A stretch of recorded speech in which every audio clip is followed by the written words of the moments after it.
جان رکھو کہ دنیا کی زندگی محض کھیل اور تماشا اور زینت و آرائش اور تمہارے آپس میں فخر و ستائش اور مال و اولاد کی ایک دوسرے سے زیادہ طلب و خواہش ہے۔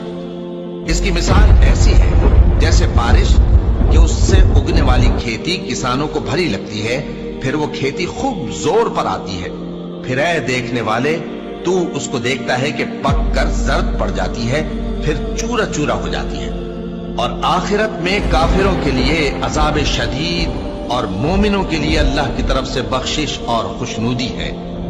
اور دنیا کی زندگی تو دھوکے کا سامان ہے۔ بندو اپنے پروردگار کی بخشش کی طرف اور جنت کی طرف لپکو جس کا عرض آسمان اور زمین کے عرض کا سا ہے، اور وہ ان لوگوں کے لیے تیار کی گئی ہے جو اللہ پر اور اس کے پیغمبروں پر ایمان لائے ہیں۔